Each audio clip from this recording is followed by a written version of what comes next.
오늘은 1월 세 번째 주일입니다. 작년에 이어서 금년에도 한 달에 한 번씩 계시록을 우리 성도님들과 나누고자 합니다.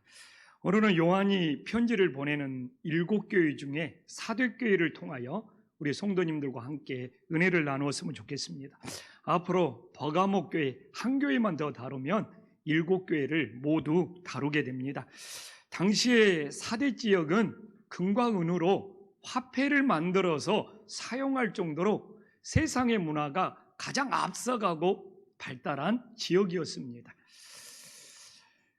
오늘 본문처럼 이 사도교회처럼 세상의 문화가 가장 앞서가는 지역에서 이 사도교회는 신앙생활을 하고 있지 않습니까? 그래서 어떻게 보면 이 사도교회가 오늘 이렇게 우리도 세상에서 발달된 문화 속에서 신앙생활은 우리들에게 어떻게 보면 전달해주는 영적인 교훈이 가장 많고 좀 이렇게 실감이 납니다. 그래서 오늘 사도교회에 이제 편지를 보내면서 7교회 모두 다 편지를 보내면서 하나님은 제일 먼저 자기 자신을 소개하죠. 그 교회의 상황에 맞춰서. 그래서 오늘 1절에 보면 사도교회에 소개하는 하나님은 7영과 7뼈를 가지신 분이라고 말하고 있죠. 7영은 온전하신 성령님을 의미하는 것이고, 계시록 1장 20절에 나왔듯이 7뼈는 7교의 사자를 의미하시는 것이죠. 그래서 하나님께서는 이 세상에 있는 발달된 문화가 아니라 교회에 하나님의 성령을 보내셔서 그 교회를 돌보시고 그 교회와 함께 한다는 것에 더 관심이 있다는 것을 사도교회에게 전해주는 것이죠. 그래서 하나님은 세상의 문화가 얼마나 발전했느냐 여기에 관심이 있는 것이 아니라 세상에 세워진 교회 속에 하나님의 성령을 보내주셔서 얼마나 하나님 앞에 교회들이 바로 세워졌느냐 여기에 관심이 있다는 것을 사도교회에 전해주고 있는 것이죠. 그래서 오늘 본문을 보면 세상의 문화가 발달된 지역에서 사도교회가 어떻게 신앙생활을 했는지를 잘 우리들에게 전해주고 있습니다. 그래서 오늘 말씀을 통하여 정말 우리가 이 발달된 이 세상 속에서 어떻게 신앙생활해야 되는지를 깨닫고 우리들의 삶에 적용할 수 있는 은혜의 시간이 될 수 있기를 간절히 소망합니다. 사도교회를 보면 하나님을 소개하는 즉시 바로 책망을 하고 있어요. 그냥 다이렉트로 직접적으로 바로 사대교회를 꾸짖고 있습니다. 그만큼 세상의 문화는 발달되었지만 세상에 발달된 문화가 꼭 신앙에 도움을 주는 건 아닌가 봐요. 다음에 나오는 빌라델피아 교회는 목축과 이렇게 농업을 하는 굉장히 문화가 발달되지 않는 지역이었는데 필라델피아 교회는 책망이 하나도 없이 모든 것을 칭찬만 받고 있어요. 그러나 세상의 문화가 가장 발달한 이 사대교회는 바로 하나님께서 정말 엄하게 꾸짖고 있는 모습을 우리들에게 보여주고 있어요. 그래서 세상의 문화가 발달됐다고 우리들의 신앙이 또 이렇게 발전하는 것은 꼭 아니다는 것을 보여주고 있는 것이죠. 그러면 사대교회가 이제 어떤 책망을 받고 있습니까? 오늘 1절에 보면 내가 내 행위를 아노니 내가 살았다는 이름을 가졌으나 죽은 자로다. 이름은 있어요. 이름은 있어. 교회에 다닌다는 이름은 있는데 주님을 사랑하는 내용은 없고 오히려 신앙이 죽어가고 있다는 것이죠. 지금으로 말하면 지금 일어난 사건을 말하면 정인이를 입양하는 형식은 있어요. 그러나 입양한 정인이를 사랑하는 사랑의 행위, 사랑의 내용이 없다는 것이죠. 이게 바로 사대교회의 모습입니다. 주여 주여 이름은 부르는, 주님의 이름을 부르는 신앙의 형식은 있는데 주님을 사랑하는 행위의 내용이 없다는 것이죠. 근데 이런 사도교회가 과거에 진짜 사도교회가 시작되었을 때 굉장히 신앙이 뜨거웠어요. 그래서 사도교회가 과거의 명성은 자랑하는데 오늘의 성령 충만이 없는 것이죠. 그래서 사실 성도는 과거의 추억으로 살아가는 것이 아니라 내가 오늘 얼마나 하나님 앞에 성령 충만하느냐, 오늘도 내가 주님을 사랑하는 행위가 있느냐, 이것이 중요한데 그것이 없었기 때문에 사도교회는 죽어가고 있는 신앙이라는 것이죠. 근데 이 사도교회가 7교회 중에 유일하게 이단의 위협이 없었습니다. 또한 외부의 핍박이 없었어요. 이상하게 사도교회는 이단의 위협도 없고 외부의 핍박도 없어서 이렇게 막 우는 사자처럼 핍박하면서 사도교회를 공격하고 집어삼키려고 하는 세력이 없이 평온한 지역이었어요. 그런데 세상의 문화가 발달되다 보니까 세상 문화와 타협하고 세상 문화의 유혹에 사도교회가 넘어가 버리는 거예요. 그래서 사도교회의 모습을 보면 우는 사자처럼 집어삼키는 핍박은 없었지만 고린도후서 11장 14절에 보면 이 광명한 천사로 가장한 세상의 문화에 넘어가 버리는 모습을 우리들에게 보여주고 있는 거예요. 오히려 막 우는 사자처럼 집어삼키려고 하면 핍박을 이기자면서 막 오히려 모여서 성도들이 간절히 기도하면서 주님을 의지하는데 이렇게 핍박도 없고 이단의 위협도 없고 세상의 문화는 발달하다 보니까 세상의 문화에 흡수되어 버리는, 그래서 신앙이 점점 죽어가 버리는 모습을 우리들에게 보여주고 있는 거예요. 그래서 우는 사자처럼 핍박하는 것보다 더 무서운 것이 광명한 천사처럼 가장한 세상의 문화가 될 수 있구나. 그래서 나도 모르게 세상의 문화와 타협하고 세상의 문화와 혼합해서 내가 혹시 세상 것과 세상 것에 흡수되는 것은 없는지 우리 자신을 돌아볼 수 있기를 간절히 소망합니다. 그래서 사대교회가 핍박도 없고 이단의 유혹도 없으니까 교회에 모이는 숫자도 많고 굉장히 예배가 막 화려합니다. 예배 형식이 대단해요. 왜냐하면 막 금과 은으로 막 화폐도 만들고 그러다 보니까 교회도 화려하게 꾸며놓고 교회 온갖 시설, 막 악기, 장비들, 이게 막 사도교회는 풍성하고 넘쳐난 거예요. 근데 주님을 사랑하는 그 행위에 그 뜨거움의 내용이 없는 거예요. 그래서 시설이나 뭐 모든 것은 시스템은 그냥 세상 문화를 받아들이다 보니까 화려하고 막 대단한데 주님을 뜨겁게 사랑하는 그 내용이 없는 거예요. 그래서 저는 사도교회의 모습을 보면서 오늘날 교회의 모습일 수도 있겠구나. 사실 오늘날 교회가 뭐 부족함이 없이 모든 시스템을 갖고 있고 막 모든 장비는 갖추고 있는데 혹시 우리가 주님을 사랑하는 행위를, 그 내용을 잃어버리는 모습은 없는지 사도교회가 우리들에게 전해주고 있는 거예요. 그래서 오늘날 우리의 신앙도 이 사도교회를 보면서 한국교회가 그러잖아요. 과거에 뜨거웠던 명성은 있는데 오늘의 충만이 없고, 정말 다시 한번 세상에 선교는 하되 정말 세상과 타협하지는 말아야 되잖아요. 또한 신앙의 형식만 있고 주님을 사랑하는 신앙의 내용이 없으면 어떻게 되겠습니까? 그래서 어떻게 보면 7교회 중에 오늘날 우리들에게 전해주는 메시지가 사도교회에게 가장 많이 있지는 않는가. 정말 우리 자신들을 점검해보고 돌아볼 수 있기를 간절히 소망합니다. 또한 사도교회의 모습을 보니까 2절에 나와 있잖아요. 내 하나님 앞에 내 행위에 온전한 것을 찾지 못했다. 무슨 이야기냐? 신앙이 나태해져 버렸어요. 하나님 앞에 이 온전한 이 사랑의 행위가 온전하지 못한 이유는 신앙이 나태해져 버렸어요. 제가 그 이유를 설명해 줬잖아요. 교회가 핍박도 없고 이단의 위협도 없다 보니까 안일해지는 거예요. 그러다 보니 신앙이 나태함에 빠져버리는 거예요. 근데 우리들의 신앙이 나태해져 버리면 하나님 앞에 사랑의 행위가 온전할 수가 없는 거예요. 오늘도 나태한 신앙은 주일날 마음을 다하여 하나님께 예배하지 않는 거예요. 그래서 신앙에서 나는 제일 무서운 것 중에 하나가 뭐냐? 나태함이라는 거예요. 근데 이렇게 사대교회가 딱 나태한 신앙입니다.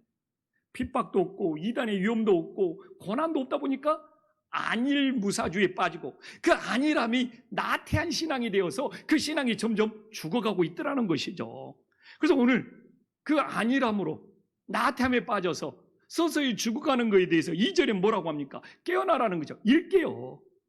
너는 일깨어. 그 남은 바 죽게 된 것을 굳건하게 하라. 이게 나태한 신앙이 무서운 것이 그거예요. 그래서 일깨어라는 거 다시 깨어나라. 그래서 처음에는 안 그랬다는 것이죠. 처음에는 그래도 하나님을 사랑하는 마음이 있었다는 것이죠. 그래서 지금이라도 다시 깨어나서 처음에 주님을 사랑했던 그 마음을 굳게 붙잡아라는 것이 오늘 하나님이 우리들에게 전하는 간절한 메시지인 것이죠. 그래서 내가 처음에 가졌는데 뭘 내가 잃어버려서 이렇게 점점 죽어가는 신앙이 되었는지 다시 깨어나서 그걸 찾아서 굳게 믿음을 세워야 되는 것이죠. 근데 깨어나지 못하면, 일깨어나지 못하면 3절에 나오잖아요. 바로 일깨이지 못하면 2절에도 일깨어라고 했는데 그 일깨는 것이 안 되면 하나님이 도둑처럼 오셔서 심판하신다는 것이죠. 아니, 나태하니까, 아니라니까 예수님이 오시는지도 몰라.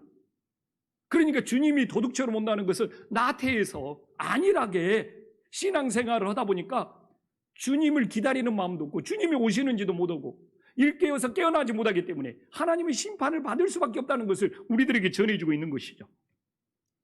그래서 저는 신앙생활에서 이렇게 사대교회처럼 고난도 없고 그냥 나태하게 빠진 신앙이어서 깨어나지 못할 바에는 시편에도 나와 있잖아요. 119편. 이 시편 119편 말씀을 다윗이 가장 좋아했고 또 사도 바울도 가장 좋아했는데 차라리 고난이 유익이 되지 않겠습니까? 사도교회처럼 고난도 없고 그냥 안일함에 빠져서 이 나태한 신앙으로 깨어나지 못할 바에는 차라리 하나님께서 우리들에게 고난을 통하여 우리의 신앙이 깨어나게 할 수 있다며 오늘 시편 119편 말씀처럼 우리의 인생의 때로는 고난이 유익이 되어서 그 고난을 통하여 우리의 영혼이 깨어날 수만 있다면 고난도 유익이 된다는 것을 다시 한번 기억할 수 있기를 간절히 소망합니다. 그래서 새해를 맞이하여 혹시 나도 모르게 또한 이 코로나 때문에 안일함에 나태함에 빠진 우리의 신앙의 모습은 없는지 돌아보면서 다시 영적으로 깨어날 수 있는 은혜의 시간들이 될 수 있기를 간절히 소망합니다. 이렇게 나태한 신앙의 문제는 뭡니까? 하나님의 말씀을 잃어버려요. 그래서 오늘 3절에 하나님의 말씀을 사도교회가 어떻게 받았느냐, 하나님의 말씀을 어떻게 들었느냐. 그러니까 이들이 처음에 하나님의 말씀을 받고 하나님의 말씀을 들을 때는 되게 뜨거웠어요. 그래서 사도교회가 초창기에 되게 주님을 뜨겁게 사랑하는 교회였어요. 그런데 그냥 핍박도 없고 이단의 유혹도 없고 고난도 없다 보니까 언제부턴가 나태함에 빠져가지고 하나님의 말씀을 다 잃어버렸어요. 그래서 오늘도 나태한 신앙은 하나님의 말씀을 듣는 것에 관심이 없어요. 그래서 사도 바울은 하나님의 말씀을 너가 어떻게, 이 사도교회이죠. 사도교회, 하나님의 말씀을 어떻게 받았고 하나님의 말씀을 어떻게 들었는지 뭐라고 합니까? 생각하고 지켜 회개하라는 것입니다. 주님의 말씀을 잃어버린 신앙요? 절대로 세상 유혹 못 이겨냅니다. 주님의 말씀을 붙잡지 않는 신앙요? 세상과 다 타협하고 혼합되어 버립니다. 정말 우리가 주님의 말씀을 붙잡을 때 세상 유혹을 이기고 우리들이 영적으로 승리할 수 있음을 다시 한번 믿으시기를 간절히 소망합니다. 근데 여기서 봐보십시오. 이제 잃어버린 하나님의 말씀을 다시 찾기 위해서 세 가지를 이야기하잖아요. 첫 번째는 뭡니까? 주님의 말씀을, 하나님께 받은 말씀을 생각하라. 이것이 묵상하라는 거거든요. 하나님의 말씀을 들을 때 하나님께서 나에게 전해주시는 뜻이 무엇이냐 생각해야죠. 오늘도 이 사도교회를 통하여 하나님이 나에게 전해주시는 하나님의 뜻이 무엇이냐, 이게 하나님의 말씀을 생각하고 하나님의 뜻을 구하는 묵상이 되는 것이죠. 또한 뭐라고 하니까 하나님의 뜻을 구한다면 지키라고 그러지 않습니까? 하나님의 말씀을 붙잡고 하나님의 말씀을 지켜서 세상의 유혹을 이겨라는 것이죠. 우리가 하나님의 말씀을 붙잡고 하나님의 말씀을 지키지 않으면 어떻게 세상의 유혹을 이길 수 있느냐. 그 다음에 세 번째로가 뭡니까? 마지막으로 회개하라는 것이죠. 하나님의 말씀을 받았는데 혹시라도 내가 그 하나님의 말씀을 벗어난 것이 있다면 회개하고 다시 돌아오라는 것이죠. 근데 오늘 이게 하나님의 말씀을 묵상하는 방법인데 좀 보면 느끼지 않습니까? 회개하라가 제일 마지막으로 나온 것은 뭡니까? 인간이 불완전하고 인간이 부족하고 인간이 연약하기 때문에 제일 마지막에 회개를 해야 되는 거예요. 우리가 하나님의 말씀을 완전히 생각하고 완전히 지켜버리면 회개할 일이 없죠. 그럼 우리는 연약하잖아요.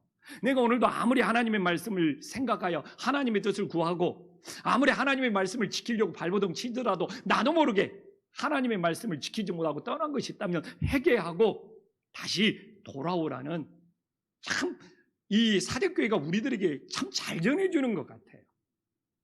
그래서 새해에 정말 우리 교회 성도님들이 진짜 말씀을 떠나면 안 돼요. 말씀을 잃어버리면 안 돼요. 그래서 다시 한번 하나님의 말씀을 생각하여 하나님의 뜻이 무엇인지 묵상하고, 그 하나님의 말씀을 붙잡고 지키고, 그리고 그 말씀을 통하여 내가 혹시 떠난 부분이 있다면 다시 돌아올 수 있는 회개의 역사가 있기를 간절히 소망합니다. 주님은 사대교회를 이렇게 심하게 책망했잖아요. 그러나 그 아중에 몇 가지를 칭찬하고 있습니다. 이렇게 심하게 책망하면서 어떤 것을 하나님이 그래도 그 중에서 칭찬을 하시지? 하나는 뭡니까? 4절에 나와 있지만 세상 문화에 더럽히지 않았다는 점, 세상 풍습에 더럽히지 않았다는 점. 그래서 사대에 그 옷을 더럽히지 않냐 몇 명이 내게 있다.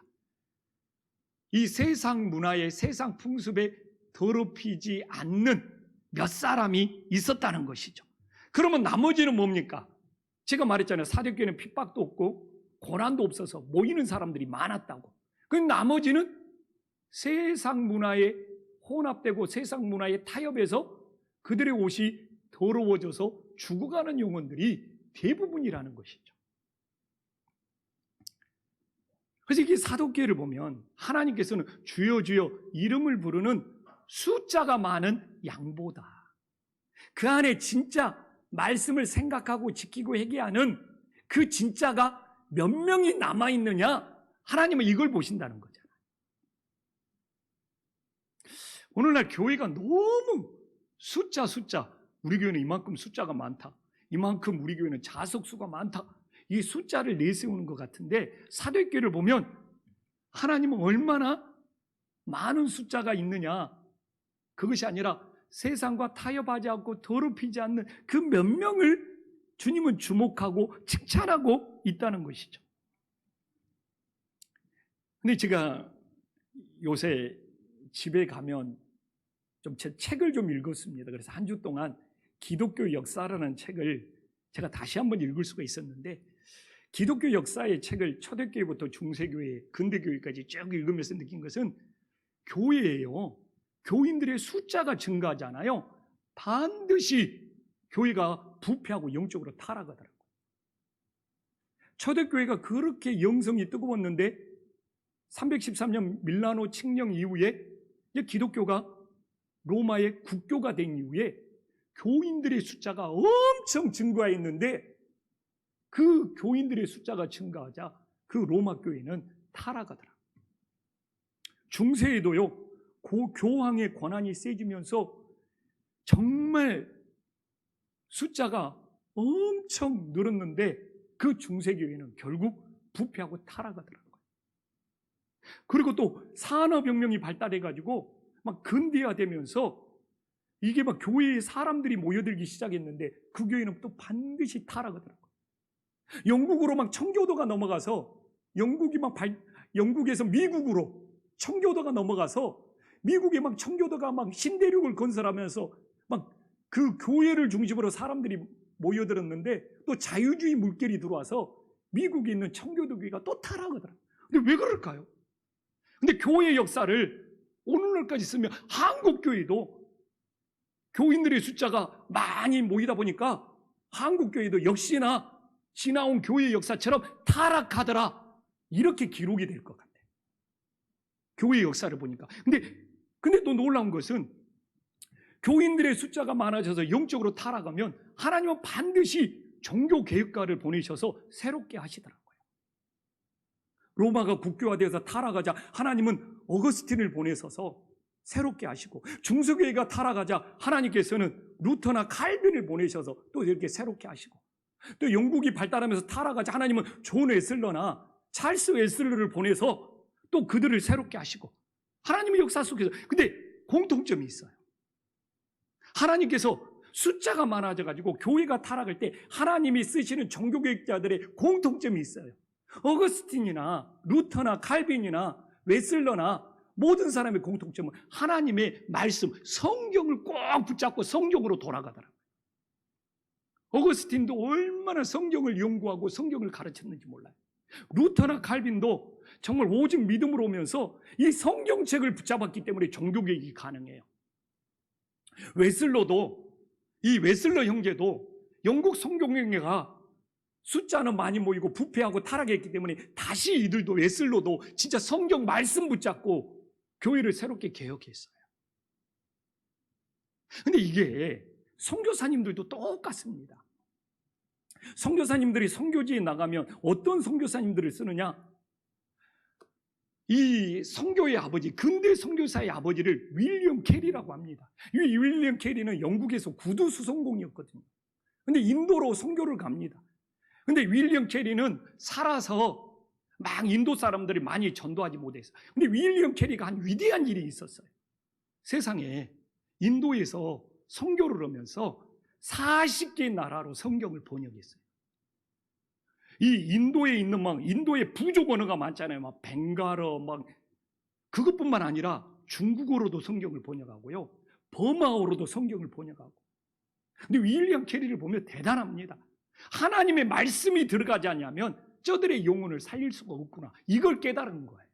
그래서 각 나라 말로 성경을 번역했는데 윌리엄 캐리가 44개의 나라의 언어로 성경을 번역했어요. 근데 이게 쉬운 일이 아니었어요.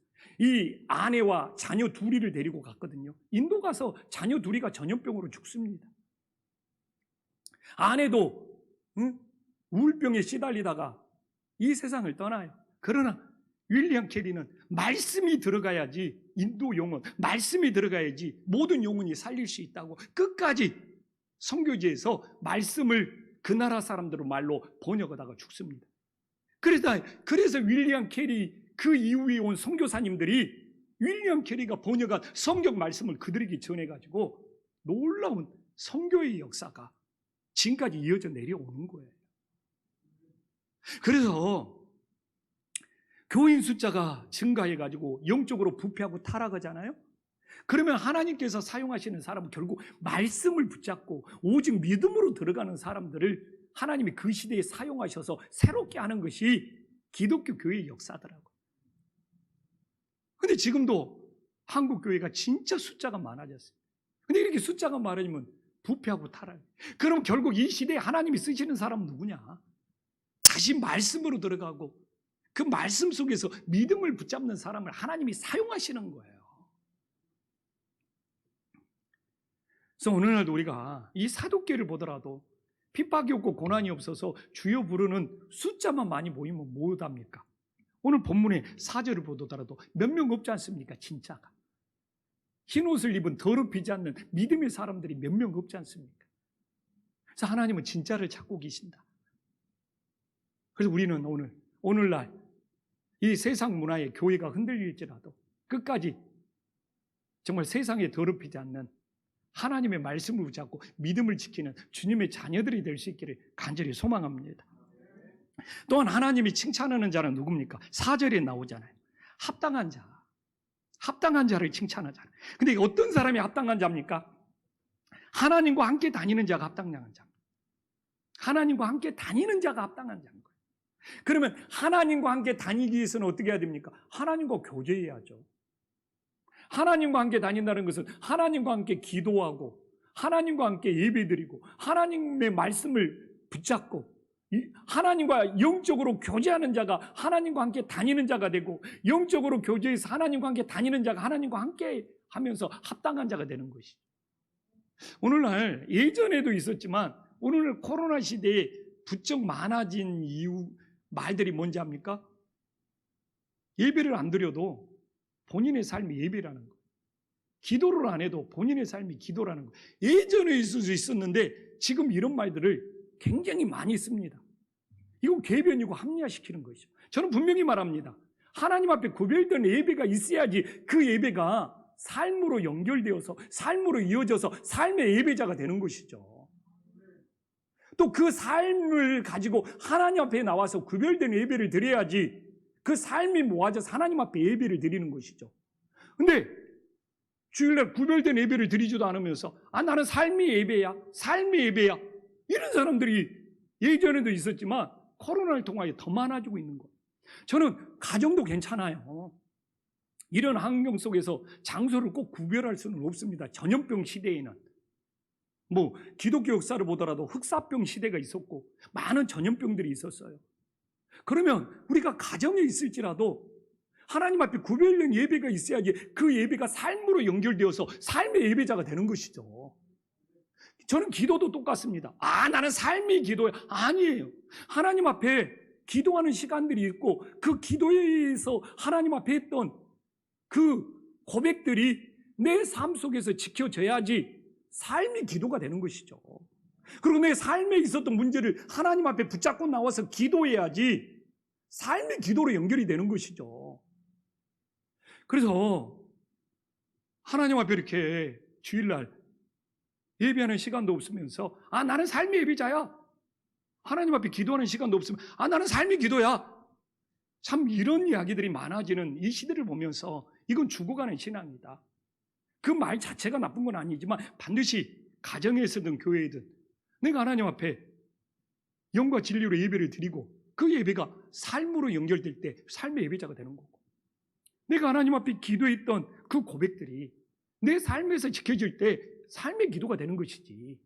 그리고 삶이 다시 하나님 앞에 예배로 기도로 나오는 것이 상과 예배가, 상과 기도가 순환되는 진정한 삶의 예배자, 삶의 기도자가 된다는 것을 우리들이 다시 한번 기억할 수 있기를 간절히 소망합니다. 그래서 혹시 예배도 하지 않고 기도도 하지 않으면서 삶의 예배야, 삶의 기도야, 이게 바로 세상과 타협하는 거예요. 그래서 나도 모르게 세상과 타협하여 혹시 하나님 앞에 멈춰버리는 영적인 교제, 영적인 예배, 영적인 기도는 없는지 다시 한번 점검해 보면서 하나님과 교제를 통하여, 그래서 하나님과 함께 다닐 수 있는 그 합당한 삶을 회복할 수 있는 믿음의 자녀들이 될 수 있기를 간절히 소망합니다. 그럼 오늘 본문은 하나님께서 이제 사두개의 이기는 자들에게도 세 가지 상급을 줍니다. 하나님께서는 이기는 자들에게도 세 가지 상급을 줘요. 하나님께서 어떤 상급을 주고 있습니까? 5절에 보면 이기는 자에게는 흰옷을 입은 상급을 주는데, 이 사대교회 두 구절에서 흰옷이 나오죠. 4절에도 흰옷이 나오고 5절에서도 흰옷이 나옵니다. 이게 놀라운 거 아닙니까? 4절에서 흰옷은 무엇입니까? 세상에서 더럽히지 않는, 세상과 타협하지 않는, 세상에 물들지 않는 그런 거룩한 흰옷을 말하고 있는 것이죠. 그럼 5절의 흰옷은 무엇입니까? 이제 천국에서 입는 흰옷이죠. 천국에서 입는 흰옷은 무엇입니까? 계시록 7장 14절에 보면 어린 양의 보혈로 희게 된 옷이죠. 근데 이게 계시록이 그래요. 계시록이, 하나님 앞에 계시록이 이 땅의 교회가 천상의 교회, 천국의 교회와 연결되어 있죠. 근데 또 이 땅의 신앙이 천국의 하나님의 신앙과 연결이 되었어요. 그러니까 이 땅에서 세상과 타협하지 않는 흰옷을 입어야지 천국에 가서 예수님의 보혈의 흰옷을 입을 수 있다는 거예요. 그래서 많은 사람들이 신앙생활하면서 이 세상 따로 천국 따로 이렇게 생각하는데 계시록은 절대 아닙니다. 이 땅에 세상에 존재하는 교회가 천상의 교회, 하나님 나라 교회와 연결이 되어 있고, 이 땅에서 흰옷을 입어야지 하나님 나라 가서 흰옷을 입을 수 있다는 거예요. 계시록은 이 땅에서 우리의 믿음이 하나님 나라에서 우리의 믿음과 반드시 이어지고 연결된다는 거예요. 그래서 우리들의 신앙이 이분법적이 되면 안 되는 거예요. 가끔 그냥 천국하고 이 땅에서 우리의 신앙생활은 별도인 줄 아는데 절대로 아니라는 것이. 그래서 오늘 우리가 세상과 타협하지 않는 이 세상에서 흰옷이 있어야지 우리가 하나님 나라에서 예수님의 보혈로 된 흰옷을 입고 영생을 누릴 수 있다는 것을 다시 한번 기억할 수 있기를 간절히 소망합니다. 또 한번 봐보십시오. 두 번째로 어떤 상급을 줍니까? 5절에 생명책에 우리 이름이 결코 지워지지 않아요. 근데 제가 이야기했죠. 계시록에는 생명책이 몇 번 나온다고요? 6번 나옵니다. 그만큼 중요하다는 거예요. 어린 양의 보혈로 이기는 자가 생명책이 기록이 되는 거죠. 근데 이 생명책이 기록되면 결코 지우지 않는다는 것은 뭡니까? 하나님이 책임져 주신다는 거예요. 하나님께서 영원히 책임져 주신다는 거예요. 그러면 하나님 나라 생명책이 기록되기 위해서는 어떻게 해야 됩니까? 어린 양의 보혈로 구원받고 우리들 오직 하나님만 경배해야 하죠. 하나님만 경배하면서 예배드려야죠. 근데 어린 양의 생명책에 기록되지 않는 사람들은 우상을 경배하고 세상 문화를 경배하고 짐승들을 경배한다는 것이죠. 계시록 13장 8절에 보면 생명책에 기록되지 않는 자들은 짐승에게, 세상의 짐승에게 경배하는 거예요. 이 짐승은 세상의 문화도 될 수 있고 우상도 될 수 있고 세상에 발달된 문명도 될 수 있는 거예요. 근데 맞는 이야기인 것 같아요. 하늘나라 생명책에 기록되지 않는 자들은 예배의 필요성을 몰라요. 하늘나라 생명책에 기록되지 않는 자들은 이렇게 세상의 짐승이나 세상의 문화나 세상 것을 따르고 경배해버린단 말이에요. 그러나 우리는 하늘나라 생명책에 이름이 기록되어 있잖아요. 그래서 우리 세상의 우상이나 세상의 문화에 경배하면 안 되는 거예요. 우리는 오직 하나님 앞에 예배하면서 하나님만을 경배해야 되는 거예요. 아멘. 그래도 오늘도 왜 이렇게 코로나인데 주일날 가정에서라도 이렇게 예배를 드려야 됩니까? 우리 이름이 하늘나라 생명책에 기록되어 있잖아요. 그래서 우리는 오직 하나님만 경배한다는 것을 보여줘야 되잖아요. 이게 하나님 나라 생명책에 이름이 기록되지 않으면 세상의 짐승, 세상의 우상, 세상의 문화를 경배도 상관없는 거예요. 그러나 왜 이 코로나 시기에 가정에서라도 가족끼리 모여서 예배를 드려야 되느냐? 우리의 이름이 하늘나라 생명책에 기록되어 있으면 우리는 하나님만 경배하면서 예배해야 되는 거예요. 또 한번 봐보십시오. 5절에 보면 하나님 앞에서 우리를 시인해 주잖아요. 하나님 앞에서 우리를 시인해 주잖아요. 그 이름을 내 아버지 앞에. 근데 봐보십시오. 하나님 앞에서 주님이 우리를 시인해 준다는 것은 구원받은 자녀로 증명해 준다는 거잖아요. 마태복음 10장에 나오잖아요. 우리가 사람들 앞에서 예수님을 시인해야 돼. 그래야지 하나님 앞에서 주님이 우리를 시인해 줘요. 사람들 앞에서 예수님 믿는 것을 숨기고 살고 감추고 살고 사람들 앞에서 예수님을 시인하지 않으면 하나님 앞에 가서 주님이 우리를 시인해 주지 않는 거죠.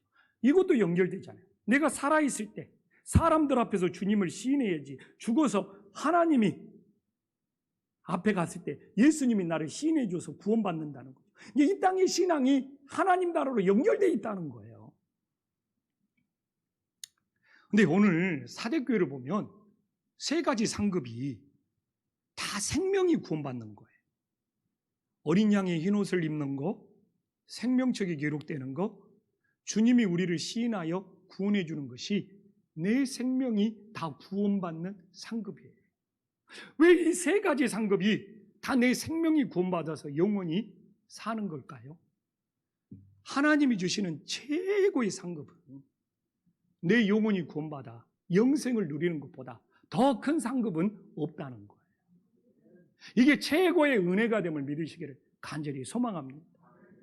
내가 이 기독교회사를 읽으면서도 이 보네포 이야기를 읽으면서도 지금의 기독교가 너무 값싼 은혜가 됐다는 거예요. 값싼 은혜로 만들지 말라는 거예요. 왜 우리의 은혜가 싸구려? 하나님이 공짜로 준다고 이게 값싸고 싸구려냐 이거예요. 기독교의 은혜만큼 돈으로 계산할 수 없어서 하나님 우리에게 선물로 주셨지만 이것만큼 최고의 비싼 은혜는 없다는 거예요. 그래서 보네포는 값싼 은혜가 아니고 비싼 은혜다. 왜? 하나님의 아들이 죽을 만큼 예수님이 십자가에서 죽어서 우리를 구원해 주신 그 은혜가 값싸냐고요. 싸구려냐고요. 공짜라고 우습게 여기냐 이거. 이것만큼 비싼 것이 어디가 있냐 이거. 하나님의 아들 예수 그리스도가 십자가에서 죽어서 우리가 구원받은 은혜인데. 근데 지금 우리들이 너무 싸구려로 만드는 것이 아니냐 이거죠.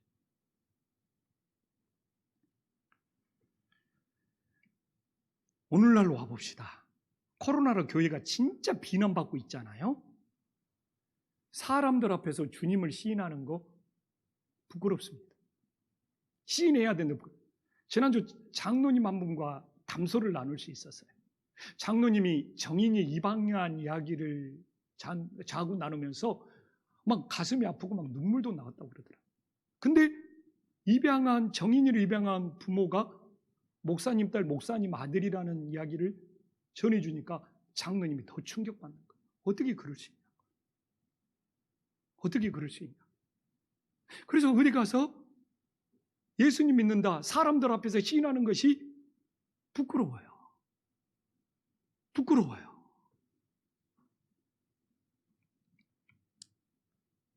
이제 어찌 보면 우리 성도님들이 사람들 앞에서 입술로, 말로 예수님을 시인하는 것, 그 시대가 한국에서는 힘들 것 같아요. 그럼 이제 어떻게 우리가 주님을 사람들 앞에서 시인해야 됩니까? 오늘 2절에서 이야기하잖아요. 우리의 행위로 시인해야죠. 우리의 사랑의 행위로 시인해야죠. 내 하나님 앞에 내 행위의 온전한 것, 찾을 수 없는 것이 아니라 찾을 수 있도록 우리의 온전한 행위로, 사랑의 행위로 시인을 해야죠. 어제 한 집사님과 또 이야기를 나눴습니다. 그냥 많은 이야기를 나눴죠. 근데 제가 그 이야기를 했어요. 저 설교만, 내가 말로 한 것만 듣지 말고 내 행위를 보십시오.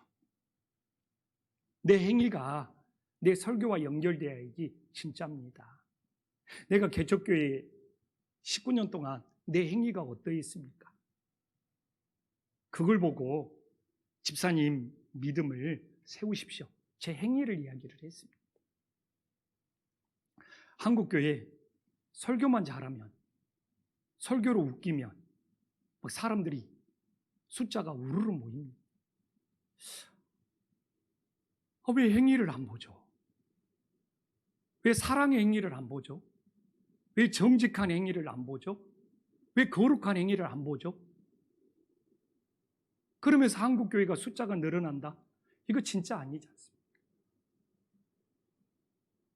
그 행위를 안 보면서 모여드는 성도들이 만약에 잘못됐다, 하나님의 말씀을 기준으로 삼으면 설교로 말만 잘하는 것이 중요한 것이 아니라 그 목사의 행위도 함께 보면서 자기의 믿음을 붙잡아야죠.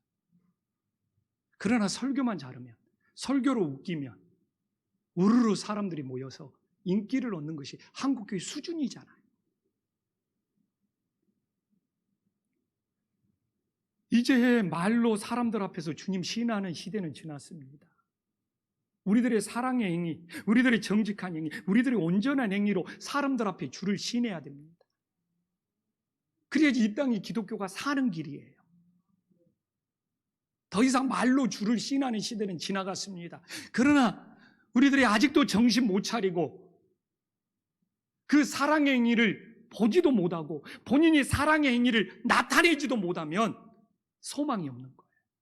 그래서 우리는 사랑의 행위를 바라보고 본인이 사랑의 행위를 나타나면서 하나님의 말씀을 지킬 때 이 땅의 기독교가 다시 소망이 있다는 것을 오늘 사대교회의 말씀을 통하여 반드시 기억할 수 있는 놀라운 은혜가 있기를 간절히 소망합니다. 기도하겠습니다.